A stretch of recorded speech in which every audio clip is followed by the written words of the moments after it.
buka firman Tuhan bersama dengan saya. 1 Raja-Raja pasal yang ke-18. Saya ingin mengajak kita melihat mulai ayat yang ke-20.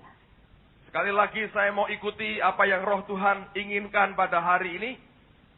Saya harus berkata kepada saudara, sebenarnya alangkah baiknya kalau khotbah pagi sama dengan khotbah sore.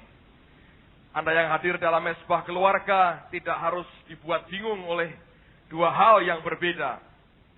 Tetapi saya merasa bahwa Tuhan mau membawa saya ke arah yang berbeda pada hari ini. Sekalipun saya akan membaca beberapa bagian firman apa yang saya bacakan tadi pagi. Tapi saya mau ikuti kemana rohnya bergerak. Amen, saudara. Untuk apa kita mendengar khotbah manusia?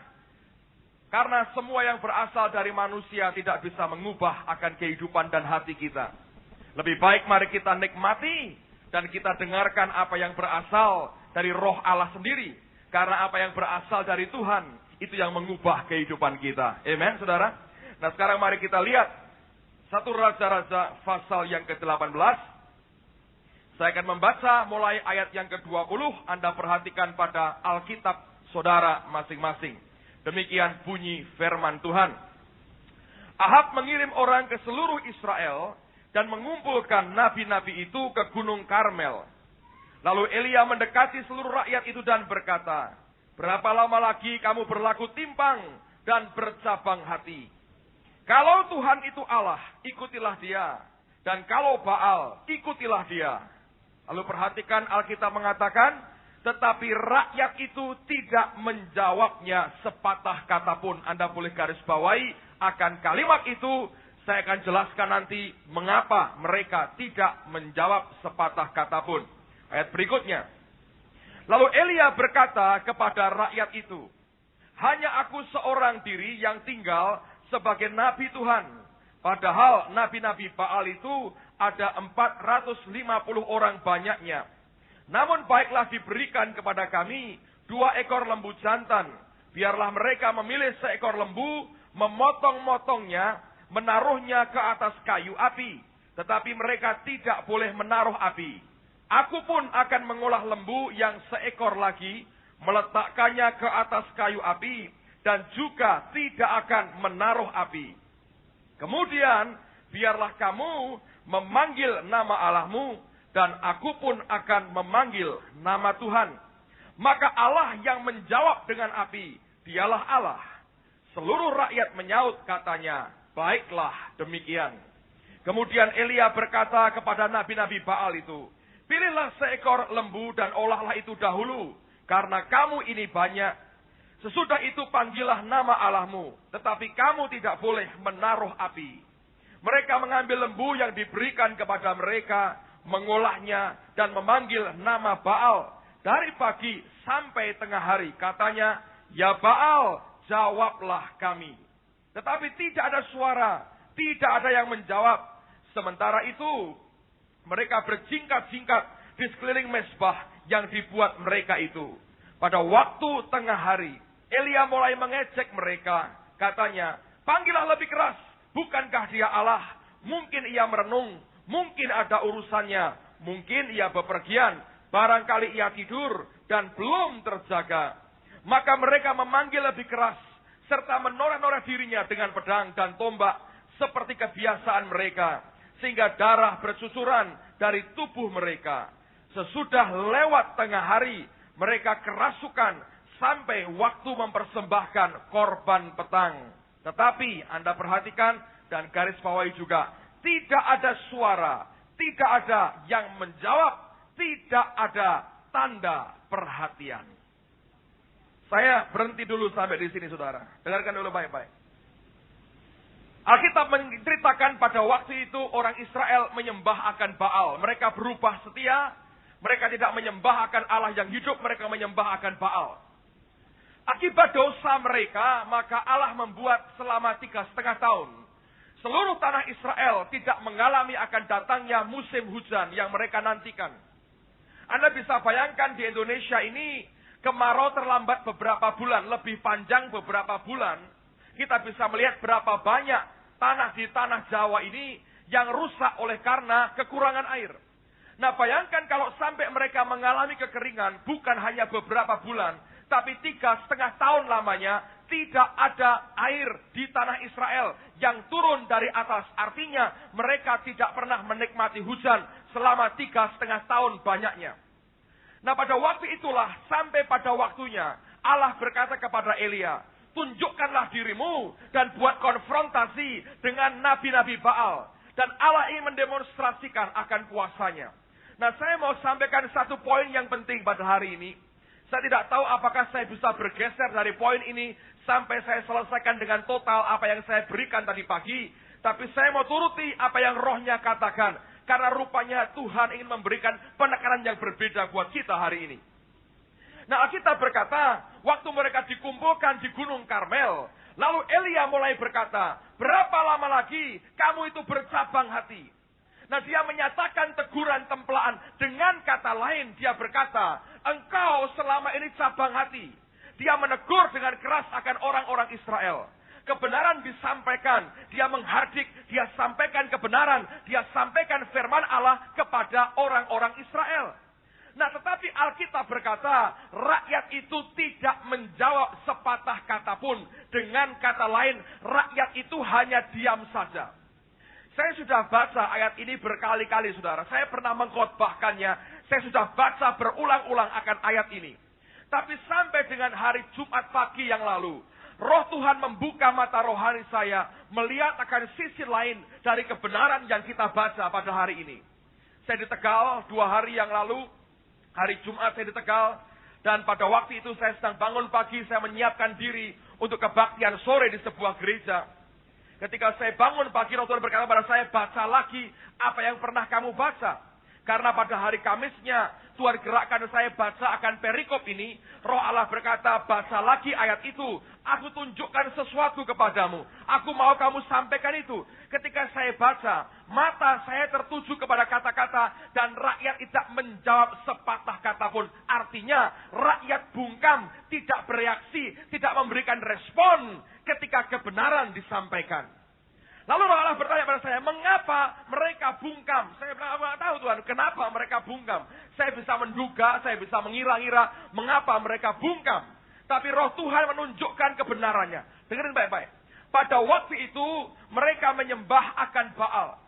Nah, karena mereka menyembah Baal, seluruh Israel, atmosfernya adalah atmosfer Baal. Bukan atmosfer Tuhan, tapi atmosfer Baal. Nah, Baal ini bukan cuma dewa atau roh atau setan yang cuma konsep. Tidak mungkin kalau setan Baal ini tidak mendemonstrasikan kuasanya. Dia pasti mendemonstrasikan kuasanya. Sehingga seluruh Israel terlibat dalam penyembahan berhala. Penyembahan kepada setan. Nah, bukti berikutnya. Saya berani berkata, ini bukan konsep tentang Baal. Tapi ini realita. Ini merupakan pekerjaan roh jahat. Karena Alkitab berkata, waktu nabi-nabi itu menoreh tubuh mereka, Alkitab berkata, mereka kerasukan. Betul tidak, saudara? Kerasukan artinya ada powernya, ada kuasa setannya yang merasuk tubuh dari 450 nabi-nabi Baal. Baal bukan cuma konsep, tapi di balik patung Baal, di balik kata dewa Baal, ada kekuatan setan pada waktu itu. Yang ternyata memang merasuk 450 Nabi Baal.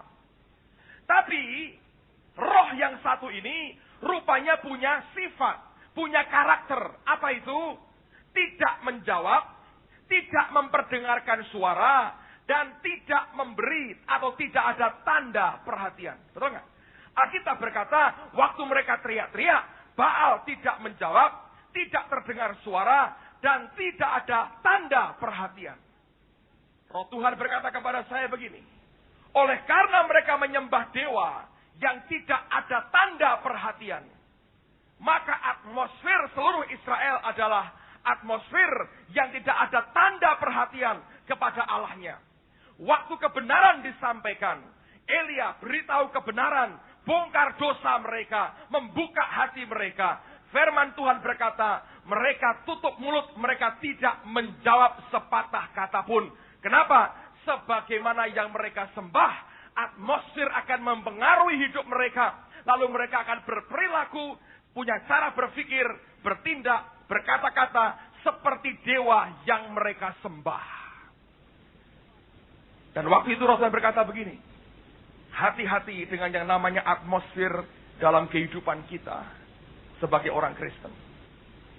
Di mana kita tinggal hari ini, atmosfer seperti apa yang menguasai kita hari ini, secara pribadi, atmosfer itu akan mempengaruhi perilaku, cara berpikir, cara kita berkata-kata, cara kita bertindak.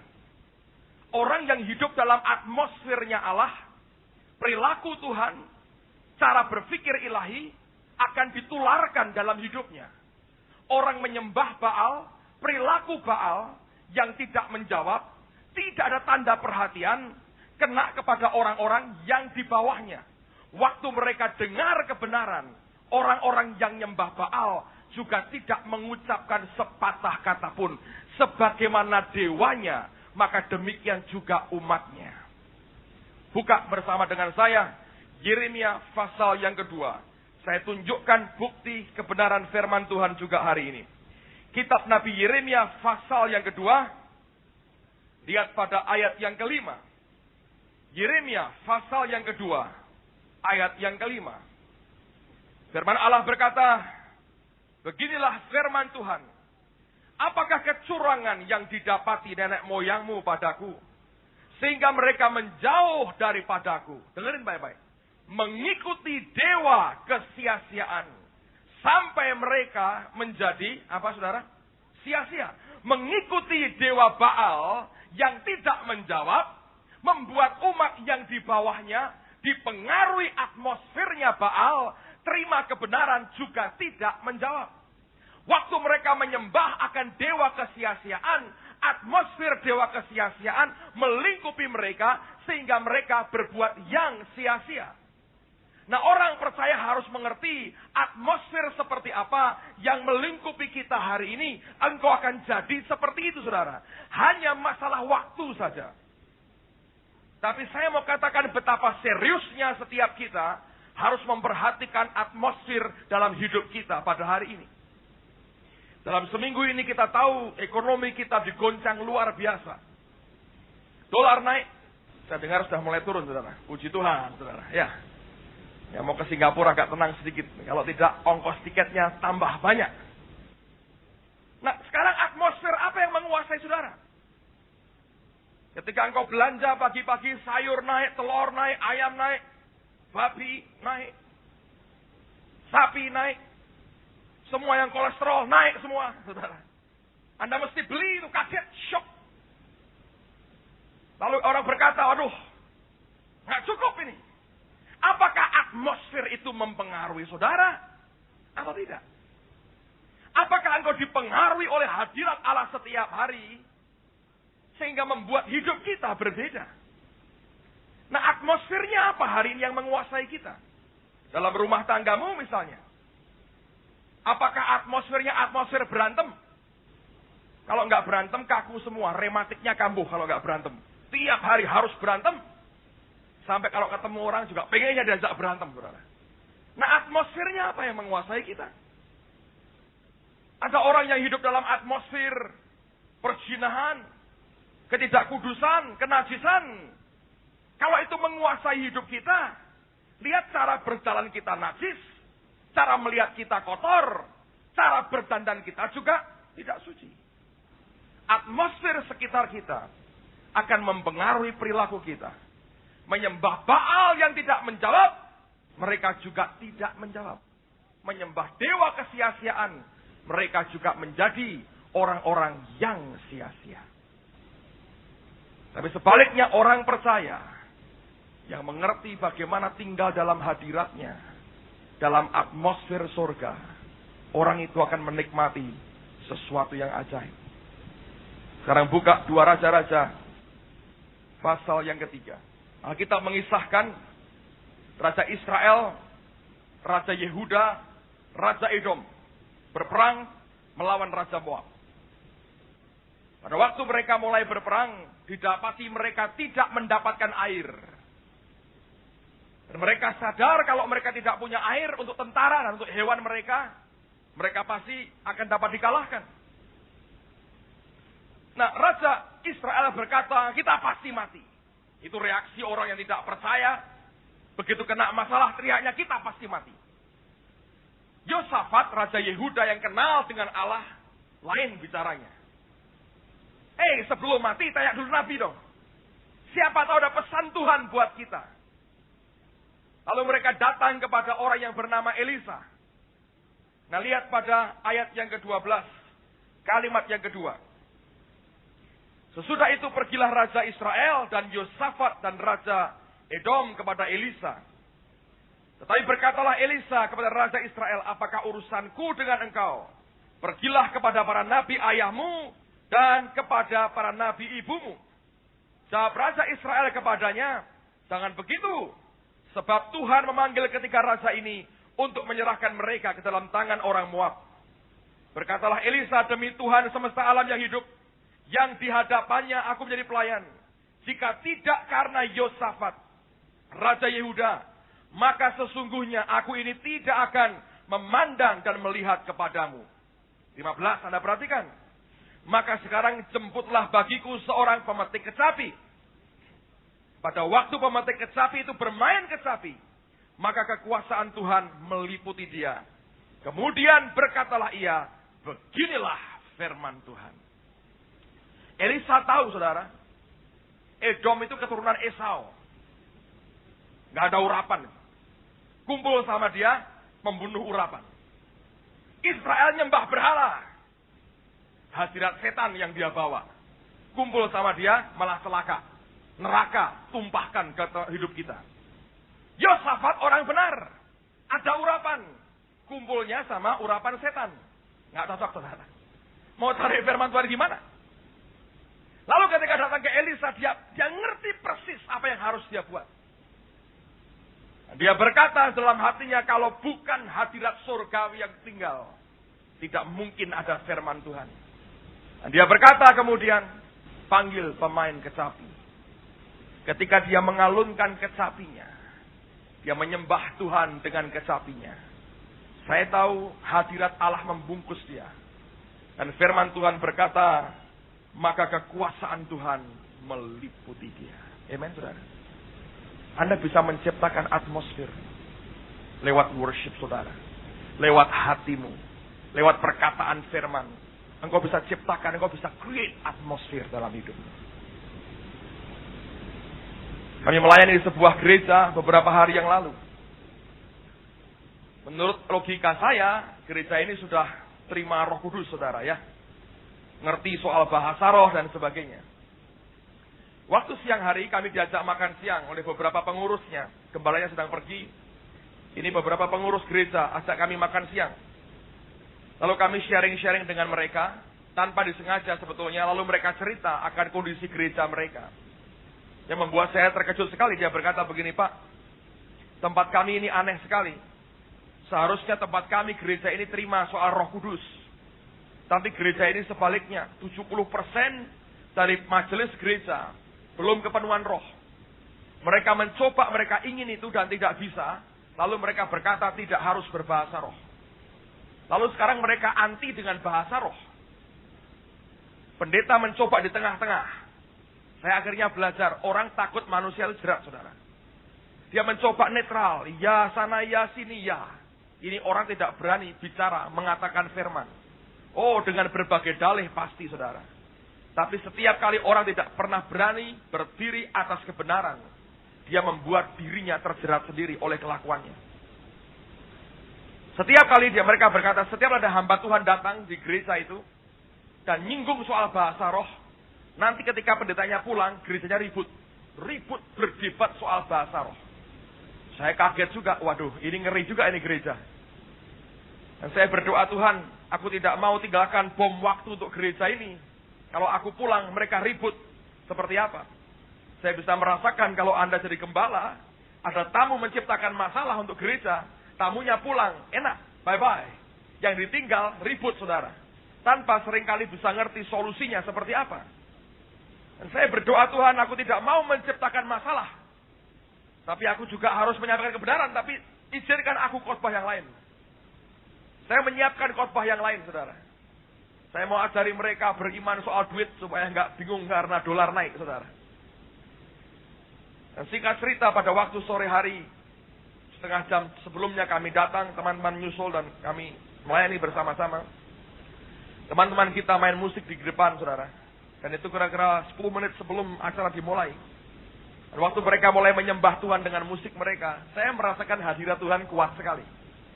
Lalu saya bilang, waduh, dalam hati ini, kalau sudah begini ini, sesuatu akan terjadi. Saya bisa predik, saya bisa duga sebelumnya karena saya kenal pribadinya. Saya tahu kalau sudah model begini nih, bakalnya minimal kayak begini. Saya ngerti, saudara. Lalu saya berkata, Tuhan, jangan paksa aku ya. Saya berkata, kalau boleh, aku mau khotbah biasa terus pulang. Tegal Semarang kan jauh, saya bilang. Saya mau pulang malam ini, kalau boleh Tuhan, aku mau khotbah biasa. Gak usah ada apa-apa lah. Gak usah ada hadirat Tuhan, segala macam. Gua mau khotbah firman, teng amin pulang. Bye-bye. Enak, saudara. Mereka gak ada gembalanya. Kalau ada ribut gimana? Tapi saya tahu dalam hati kecil saya, dalam kondisi pengurapan seperti itu tidak mungkin tidak terjadi apa-apa. Kecuali saya hambat dia, saudara. Akhirnya saya tawar-menawar dengan Roh Kudus. Saya bilang oke lah. Tapi sedapat mungkin jangan libatkan saya terlalu jauh. Saya berdoa, beri mereka keputusan memilih cuma 2, jangan sampai 3. Biarkan mereka menentukan, kalau engkau bekerja, itu setan atau Tuhan. Jangan beri kesempatan ada orang berkata, itu karena Petrus aku. Oh, didorong, ditendang, dijegal. Saya nggak mau. Saya bilang kalau Tuhan mau kerja, beri mereka 2 pilihan aja. Mereka bilang memang itu Tuhan, atau mereka bilang setan sedang di gereja gua lewat pendeta setan Petrus aku. Ayo kalau berani ngomong begitu. Jadi saya masuk ke depan, saya nyampaikan firman. Bang. Selesai, saudara. Saya ajak mereka nyembah Tuhan. Saya lihat seorang ibu di baris nomor 2, saya nggak kenal dia. Tuhan berkata, aku mau pakai dia, panggil. Saya udah ajak ke depan, saudara. Saya bilang, Tuhan, aku nggak mau pegang orang satu pun hari ini. Biar mereka tentukan ini setan atau Tuhan. Lalu dia maju ke depan, saya beritahu apa yang Tuhan katakan. Dia nangis. Saya bilang, Tuhan, kau yang jamah sendiri. Dan dia lebah sendiri. Saya bilang, sekarang pemain musiknya diundang. Maju ke depan, saudara. Saya nggak pegang mereka, satu persatu. Saya bilang pada jemaat, gua nggak pegang loh. Saya bilang, gua nggak pegang. Anda lihat, saya nggak pegang. Saya berkata, saya mau buat mereka yakin saya nggak pegang. Saya bilang, lihat, saya nggak pegang. Tipu dewi, saya bilang, saya nggak pegang. Dan berkata, singernya, undang. Saya suruh mereka maju ke depan. Saya nggak pegang. Mereka dijamah Tuhan sendiri. Yang pegang overhead saya panggil. Saya nggak pegang. Dijamah Tuhan sendiri. Saya nggak pegang. Apa yang sebetulnya saya mau katakan buat saudara hari ini? Kalau Anda mempelajari firman Tuhan, kalau saudara ingin membawa hadirat Tuhan dalam hidup, menciptakan atmosfer Allah dalam hidup, Anda harus mengerti beberapa hal yang sangat dasar. Tuhan, dengar baik-baik, Tuhan tidak pernah bisa sembarangan gitu kan. Saya ingin tunjukkan kepada saudara, dibutuhkan suatu kondisi hati tertentu dan suatu situasi tertentu yang harus engkau berikan di hadapan dia untuk engkau bisa menarik hadiratnya dalam hidup. Nah, sekarang saya mau tunjukkan kepada saudara apa yang tadi sore ini Tuhan berbicara kepada saya. Begini, saudara. Ternyata Anda pernah tahu Musa bangun kemah pertemuan, ya? Ada ruang maha suci, ruang suci dan halaman. Ternyata itu adalah duplikat dari apa yang dia lihat di surga. Tempat di mana Allah itu hadir, itu harus seperti dengan keadaan di sana.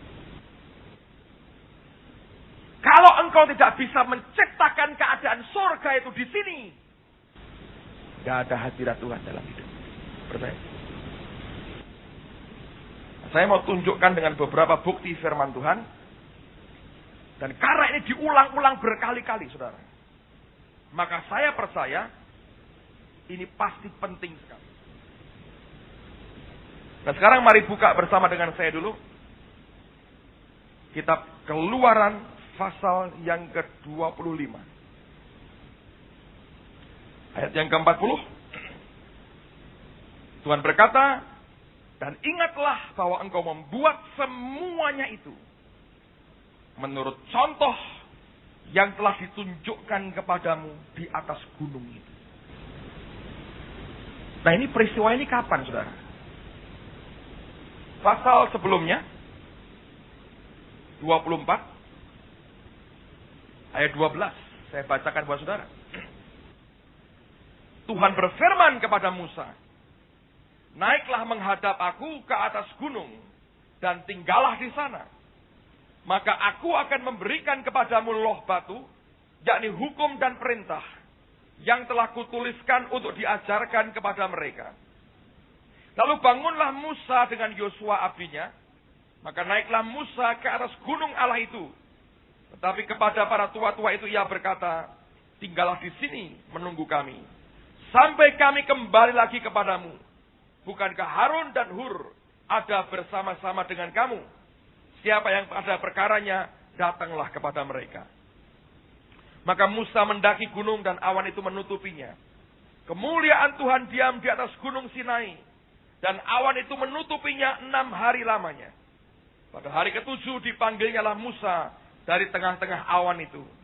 Tampaklah kemuliaan Tuhan sebagai api yang menghanguskan di puncak gunung itu pada pemandangan orang Israel.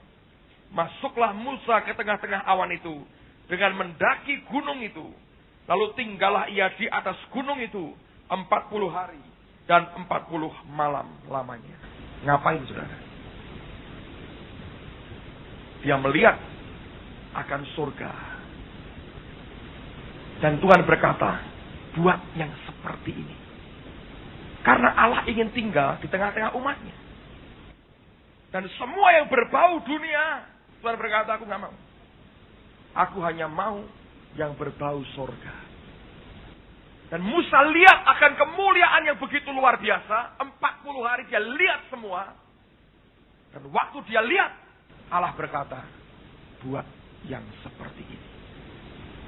Begitu pentingnya peristiwa ini, saudara. Sampai diulang berkali-kali dalam Alkitab. Dalam kitab Keluaran 26 dan 25 tadi. Diulang lagi. Dinyatakan di situ. Kisah Rasul sekarang. Pasal yang ke-7. Waktu Stefanus membelakan perkaranya, menyatakan kebenaran. Dia berkata begini, ayat yang ke-44. Kisah Rasul pasal 7. Ayat 44. Kemah kesaksian ada pada nenek moyang kita di padang gurun. Seperti yang diperintahkan Allah kepada Musa untuk membuatnya. Perhatikan, menurut contoh yang telah apa? Dilihatnya. Kapan dia lihat? Di gunung itu. 40 hari, 40 malam. Allah tunjukkan surga.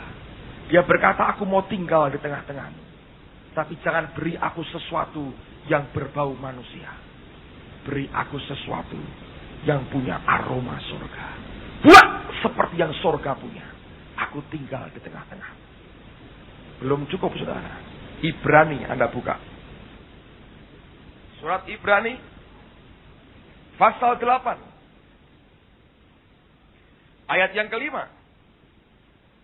Firman Tuhan berkata, pelayanan mereka adalah gambaran dan bayangan dari apa yang ada di surga. Sama seperti yang diberitahukan kepada Musa ketika ia hendak mendirikan kemah. Ingatlah demikian firman-Nya, bahwa engkau membuat semuanya itu menurut contoh yang telah ditunjukkan kepadamu di atas gunung itu. Kalau ada satu peristiwa, diulang sekali saja, sudah penting luar biasa. Ini Keluaran ditulis, Kisah Rasul ditulis, Ibrani diulang lagi, dan bukan hanya itu, saudara. Saya mau tunjukkan Musa lihat surga. Wahyu pasal 11.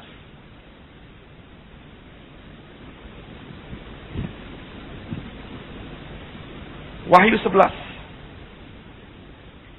ayat 19. Maka terbukalah bait suci Allah yang di mana? Jadi ada bait sucinya. Dan kelihatanlah apa, saudara? Tabut perjanjiannya di dalam bait suci itu. Dan terjadilah kilat dan deru guruh dan gempa bumi dan hujan es lebat. Di sana itu ada tabut. Itu yang dilihat Musa. Dan itu yang dibuat di bumi. Di sana ada bait Allah. Itu yang dilihat Musa. Itu yang dia buat di bumi. Seluruh konsep surga diturunkan di bumi. Itu yang membuat Allah tinggal di tengah-tengah umatnya. Semua yang berbau manusia, yang diusahakan dengan cara manusia, tidak akan pernah membawa hadiratnya di tengah-tengah kita. Coba buka kitab Kejadian, saudara. Pasal yang ke-6. Kejadian pasal yang ke-6.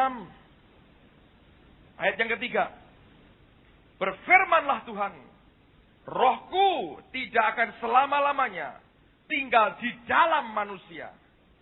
Karena manusia itu adalah daging, tetapi umurnya akan 120 tahun saja. Dalam terjemahan yang lain dikatakan, My spirit does not strive in man. Rohku tidak akan bergulat di dalam manusia. Dan dikatakan, in their erring, dalam kesalahan mereka, they are flesh. Mereka itu daging. Tuhan berkata, aku gak mungkin gulat di dalam manusia terus menerus. Aku gak bisa. Semua yang berbau manusia, berbau daging, tidak bisa menarik dia turun di tengah-tengah kita. Semua yang berbau surga akan membuat dia turun di tengah-tengah kita. Anda tahu, setan tiru-tiru. Dukun kalau undang setan pakai apa? Menyan, ya. Kumat kamit, ngobong-ngobong, menyan. Itu undang setan katanya. Ya mungkin. Setan tidak pernah punya yang original. Kecuali kejahatan, saudara. Semua yang dia buat tiru-tiru surga. Ada dupa di surga yang harum. Iblisnya ikut-ikut ngobong menyan, saudara. Ngerti? Itu yang dibuat. Dia tidak pernah punya yang mulia, yang original. Itu hanya duplikat. Dia palsukan apa yang benar dari surga. Saya berdoa dan saya rindu melihat sebelum Tuhan datang yang kedua, kemuliaannya dinyatakan lewat hidup orang-orang yang menyiapkan surga dalam hidup mereka. Amen, saudara. Kemarin malam Ibu Glory Bahman telepon saya. Yang pertama mengucapkan terima kasih karena kita mengutus Pak Ardian dan Ibu Eli melayani di India. Dan yang kedua, minta dengan sangat supaya mereka boleh mendampingi lagi kembali ke India bulan Januari. Tadi pagi waktu saya mendengar kesaksian yang disampaikan tadi, hati saya hancur, terenyuh, saudara. Ingin mengutus mereka kembali ke India. Tapi kita harus doakan dulu ya. Mereka mau buat KKR di kota Bangalore. Katanya kota paling indah di seluruh India. Saya sudah ke sana. Menurut saya biasa-biasa. Tapi ini yang menarik, saudara. Kami sharing firman dan dia cerita begini. Saya cerita begini, saya ngomong terus terang dengan Ibu Glory. Saya merasa dalam 2 minggu ini ada yang aneh dalam hidup saya dan dalam gereja ini. Saya melihat Allah kerja lebih dahsyat. Terutama setelah pulang dari Jakarta, sejak peristiwa di Jakarta itu, Allah bekerja, hadirat begitu tebal. Dan saya bilang aneh sekali, minggu lalu saya lihat, saya belum pernah ngalami. Tadi pagi, saudara, saya ngalami hal yang baru. Saya sampai heran. Sekarang saya masih belum terlalu ngerti ini apa, tapi itu yang terjadi. Saya nggak tahu Anda ngerasakan apa, tapi ketika saya mendoakan orang, itu seperti ada bola di dalam perut, tak keluar.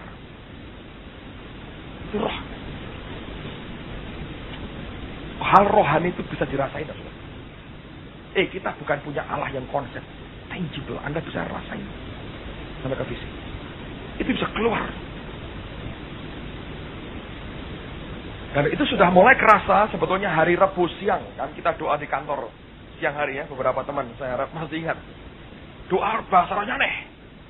Gereng-gereng kok, saudara. Saya lihat, dia adalah singa Yehuda. Dia anak domba Allah. Dia juga singa Yehuda. Amen, saudara. Itu bisa keluar. Nah, saya ngomong sama Ibu Glory. Saya bilang, ini yang saya alami aneh-aneh. Saya nggak tahu itu apa, tapi Ini yang kami alami. Lalu saya bilang ini, Petrus, kamu dengar kesaksian Peter Wagner tidak? Enggak, saya bilang, soal apa? Indonesia. Dan dia bilang begini, bulan Mei lalu waktu kita ada pemilu, orang-orang dari Eddy 2000, di track doanya itu doa di Colorado Springs di Amerika. Ini pusat dari kegiatan Eddy 2000, saudara. Nah, waktu mereka berdoa untuk Indonesia, Peter Wagner itu menyampaikan pesan Tuhan. Dan dia berkata begini, kalau bulan Mei ini mereka lulus dalam ujian ini. Jadi pemilu ini merupakan ujian untuk bangsa dan gereja. Artinya kalau mereka bisa lewat, bisa lolos, 3 bulan setelah itu, kuasa Tuhan akan makin hebat di Indonesia. 3 bulan setelah itu, dia berkata, kuasa Allah akan makin hebat. Nah, kalau itu terjadi bulan Mei, 3 bulan kemudian bulan apa? Juni, Juli terus. Buat saya, bukan kebetulan. Persis dengan bulan di mana kita merayakan kemerdekaan kita. Saya berkata kan saudara, ada sesuatu yang besar akan Tuhan kerjakan di negara ini. Amen. Akan ada hal besar Tuhan akan kerjakan di negara ini. Kalau saya lihat beberapa 2 minggu ini, kesimpulan saya, kita lulus. Gereja sembahyang, pemilu jalan dengan baik. Ini prosentase orang ikut pemilu tinggi sekali. Kalau Anda baca majalah, Anda baca koran, golput diperkirakan besar, suara sumbang, tapi lihat orang antusias ikut pemilu. Bayangin saudara, sepertinya Allah mau menguji bangsa ini. Dan gereja berdoa, gereja sembahyang. Dan saya mulai melihat tangan Tuhan kerja. Kalau Anda bisa ngamati, Anda baca surat kabar, Anda lihat Tuhan lagi kerja. Dan tiba-tiba Agustus ini, dia buat sesuatu. Dan bertepatan dengan saat-saat yang sama, kita memasuki 3,5 tahun sebelum akhir tahun 2000. Saya percaya akan ada demonstrasi kuasa Allah yang besar di negara ini sebelum dia datang yang kedua kali. Amen, saudara. Sesuatu yang luar biasa sedang terjadi. Saya berdoa supaya kita yang tinggal di Indonesia bukan hanya bersyukur dengan apa yang kita lihat hari ini. Dan jangan ngomel dengan semua perkembangan. Lihat dengan mata rohani, saudara. Ada hal yang luar biasa akan Tuhan buat. Persoalannya adalah, apakah engkau bisa desain dalam hidupmu suatu aroma surgawi, desain surgawi dalam hidupmu yang memungkinkan dia hadir dan menyatakan dirinya lewat kehidupan kita, saudara. Itu saja. Dan saya jujur buat saudara, dalam 2 minggu ini saya belum pernah hidup saya merasakan seperti yang saya rasakan dalam 2 minggu terakhir ini. Baik dalam pelayanan, dalam kehidupan pribadi, saya belum pernah merasakan seperti yang saya rasakan dalam 2 minggu terakhir ini. Terlalu kuat dan terlalu luar biasa. Tapi saya mau berkata kepada saudara, ini akan berlaku buat setiap orang yang haus dan lapar akan Tuhan. Mulai minggu ini, kita akan gilir tiap pagi dan sore satu rayon, sembahyang sebelum kebaktian. Saya setiap kali kebaktian saya mau expect, saya berharap Tuhan akan kerjakan sesuatu yang besar. Saudara itu orang yang dicintai. Kalau kau datang ke gereja, jangan berharap, ini hanya hal rutin buat saya. Kalau engkau punya pengharapan yang besar kepada Allahmu, sesuatu yang kuat akan Tuhan kerjakan di tengah-tengah kita. Saya dengar beberapa orang bersaksi disembuhkan dalam kebaktian minggu yang lalu.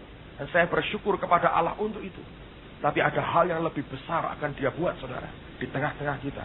Oleh karena dia mengasihi kita. Amen. Oleh karena kita orang-orang pilihannya. Oleh karena dia mencurahkan segala yang dia miliki buat kita. Oleh karena kita mengizinkan rohnya bergerak dengan bebas di tengah-tengah kita. Kami lagi mau berdoa, saya mau tambah 100 kursi. Amen, saudaraku. Saya mau tambah 100 kursi.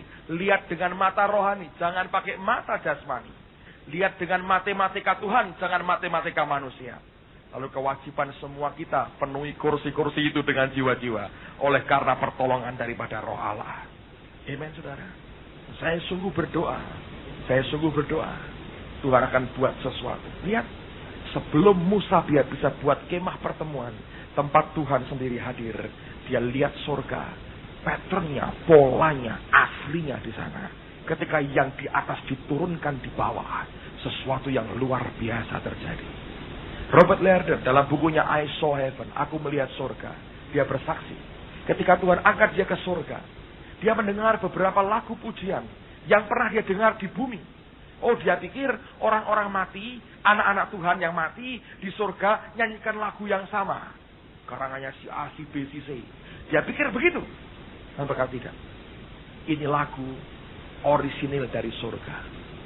Dan dia bilang, bagaimana kami di bumi menaikkan pujian yang sama? Tuhan berkata, karena ada orang yang bayar harganya. Orang itu bisa menangkap pewahyuan lagu itu, sehingga dia bisa bawa turun apa yang di atas. Anda tahu, ada lagu-lagu tertentu yang kalau dinaikkan, orang bisa rasakan atmosfer surga lewat pujian itu. Anda tahu? Karena itu originalnya berasal dari atas. Ada lagu yang dari manusia. Oh ya. Dari siang kami kondangan, lagu tulang rusuk, oh nyanyi begini. Itu originalnya di bumi. Orang lihat itu gak rasakan hadirat Tuhan, malah merinding semua. Karena itu originalnya di bumi, saudara. Kelihatannya baik, tapi itu bukan dari surga. Anda bisa rasakan, Anda bisa kecap bedanya antara apa yang dari atas dan apa yang dari bawah. Anda mau berkata kenapa kita sering nyanyi lagu bahasa Inggris? Bukan sok, saudaraku. Saya nggak bisa memperkosa karangan orang, kita rubah ke Indonesia semau kita. Tapi yang saya berkata, yang kami naikkan, yang kita nyanyikan, yang kita tahu originalnya dari atas, yang membawa akan hadirat Tuhan di tengah-tengah kita. Anda bisa create itu, Anda bisa ciptakan lewat hidup yang benar di hadapan Tuhan. Dan kalau itu terjadi, saudara, setiap hari kau bisa tinggal dalam hadirat Allah senantiasa. Setiap hari kau bisa menikmati surga. Setiap hari kau menikmati kehadirannya. Dan setiap hari semua berkat rohaninya diberikan dalam hidup kita. Amen, saudara. Anda berharap sesuatu akan Tuhan buat hari ini? Saya selalu berharap karena apa? Karena Tuhan yang besar di tengah-tengah kita. Dan Dia akan lakukan sesuatu dengan caranya sendiri. Amen, saudara. Tutup Alkitab, saudara. Haleluya.